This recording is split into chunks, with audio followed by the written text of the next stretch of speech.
Welcome back جی.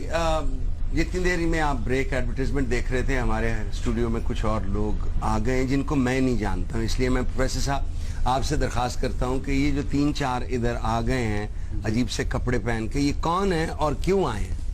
یہ جی شہنشاہ ہندوستان اورنگزیب عالمگیر ہیں. اچھا ماشاءاللہ. اور ان کے ساتھ ان کے ایڈوائزر مشیر اس زمانے میں خلیل اللہ خان ہے, ساتھ رفیق ہیں. نہیں سوری. اچھا یہ دوسرے مشیر تھے, بہتر مشیر. یہ بہتر مشیر, وہ بہتر مشیر تھا, میں چول مشیر. نہیں ویسے میں گھٹیا مشیر. نہیں آپ عظیم مشیر ہیں. وہ بچی ہاں سر لا رہی جب آپ نے کہا نا بچی پاگل ہے, سائیکو تھوڑی. اچھا اور تیسرے دارا شکو ہیں. دارا شکو ہیں جی, ان کے سگے بھائی شہزادہ بلند اقبال دارا شکو. اور یہ ان کے قتل سے پہلے کا واقعہ. جی چوتھا بکرا ہے جی, بڑی تے کرنا ہے. بڑی مچھالا بکرا ہے. یہ مچھا میں کو ایہو جی کینچی ہوندی جتنا برف کھچی دی ہیں. بکرا کام اور لگ رہا ہے رضائی میں سے گوڑا باہر آیا. اچھا چلیے جی, آپ ان سے کہیں کہ اپنا ماجرا سنائیں ہمیں کہ کیا ہوا اور وہ کیوں یہاں آئے اور کس مصیبت میں تھے اور وہ مصیبت کیسے ٹلی. جی بچوں. بادشاہ سلامت, حالات قابو سے باہر ہو گئے ہیں. حالات کبھی اورنگزیب کے قابو سے باہر نہیں ہو سکتے. حالات وہ گھوڑا ہے جس پر ہم نے ہمیشہ سواری کی ہے. اس کی باغ ہمیشہ ہمارے ہاتھوں میں رہی ہے. دکن کی سرزمین ہو یا دھرمٹ اور سمو گڑھ کے مار کے, یہ منہ زور سرکش گھوڑا ہمیشہ ہمارے قابو میں رہا ہے. ایک شاعر مزاج بے دین شہزادے کی کیا حیثیت ہے. گھوڑا ایک بار پہاڑوں سے لے گیا, بادشاہ اتنے ترلے کرتا رہا, اللہ کا واسطہ میں واپس لے گیا. دارا شکو پہ بخاری صاحب یہ جو الزامات تھے اورنگزیب کی طرف سے, یہ مبنی بر تعصب تھے. اس لیے کہ دارا شکو ایک تو جانشینی کا جائز حقدار تھا, بالکل, اور بڑا کمال آدمی تھا, اور بر صغیر کی تاریخ اور ہونی تھی اگر وہ نہ مارا جاتا ان کے ہاتھوں. کیا کوئی پیغام لائے ہو؟ جی بادشاہ سلامت. کس کا پیغام ہے؟ شہزادہ دارا کا خط آیا ہے. چوبدار کئی باری گھبرا کے بھی کہہ دینا خالہ کا خط آیا ہے. لپیٹ کے لے آئے کہ پینڈ دی برفی. خط دربار کے سامنے پڑا جائے. جو حکم میرے آقا.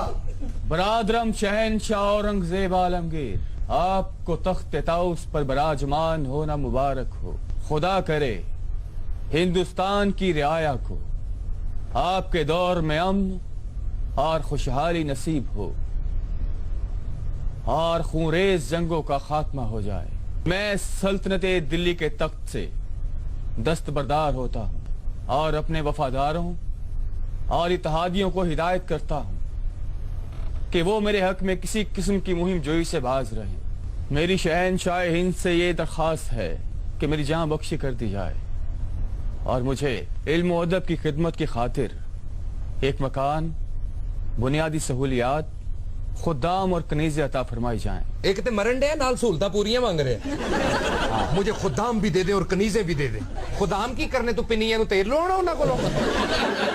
یار بادشاہ کنیزاں کو منگن ڈیا یار, ہے گل کرنا نہیں یار. ہن نہ تے کنیزاں ہن تے کنیزاں دا بھرا جذباتی ہو گیا. اور میری یہ بھی استدعا ہے کہ میرے بچوں کی جان نہ لی جائے اور انہیں سلطنت میں شامل کر لیا جائے. سارے خط چ ترلے مراسیاں لئی سی ویسے. افسوس باغی شہزادے, کہ رومال چن کچھ نہیں نکلے. تم نے بہت دیر کر دی.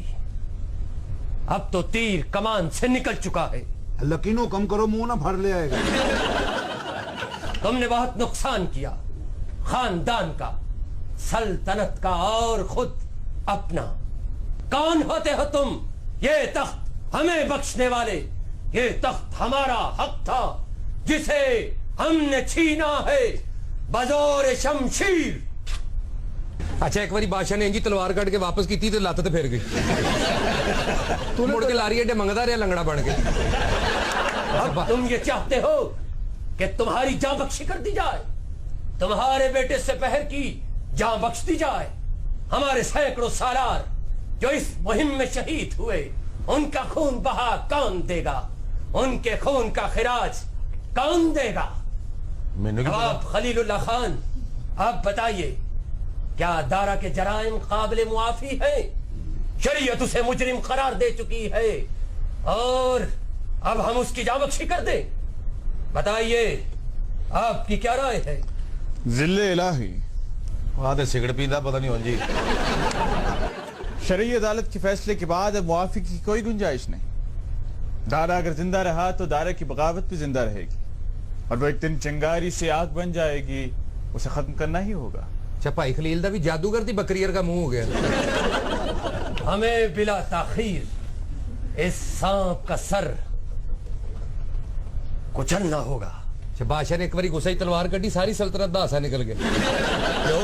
بادشاہ دا نالا وڈیا گیا. وہ تو تسی خلیل ال ویکھو کئی جا رہے ہیں قتل کرا دیو. بڑا دا ہندو سنیارے ورگا منہ. اور چوبدار والا کیوں پریشان ہے؟ کیوں؟ جیڑی کنیز انہیں منگی وہ دی پھپھی ہے. یہ بادشاہ کھلوتا نہیں ہویا سویرے آن تو پہلے اتنے کو ٹھوک گیا نا. میں کہا بادشاہ اے متھے تے انگور کی پا لائے نے. بھائی خلیل تینوں ذرا شرم نہیں آئی تو کی مشورے دین دیا؟ تیرے رگے دیوے سنیاریاں کول ہوندے نے. چوبدار تے ویکھو جے وار چ بلا پھسیا ہوندا ہے. یہ بادشاہ جی لکھنؤ دی طوائف ہے. اچھا بادشاہ نو سلام تے نہیں کر رہے ہو؟ وہ کہہ رہا سگڑ لاؤ ادھا ادھا پی لو. بھائی بادشاہ تیری مہربانی یار معاف کر دے دارے نو. بھرا ہے یار معافی منگن ڈیا تیرے کولوں. چل لکی دے منہ نو معاف کر دے. ویسے صاحب تقریباً 52 سال حکومت کی اورنگزیب نے. جی واہ. اس میں سے 26 سال وہ میدان جنگ میں رہا. جی ماشاءاللہ. سو ہمیں نہیں پتا ہے کہ بر صغیر کی تاریخ کیا ہوتی اگر اورنگزیب کی جگہ دارا شکو بن جاتے. میں نے تو اردو سن سن کے مزہ آ رہا ہے. جلے الہی آپ کو یہ کرنا ہوگا. صحیح کہہ رہا ہے یہ. ذل الہی اس طرح کی پرانے گانے جو نہیں آتی تھے اس سے پہلے آواز آ رہی تھی نمشکار مکھے کلاکار ہے لتا منگیشکر اور لکشمی کانت پیارے لال اور پھر آواز آتی تھی توفا توفا توفا لایا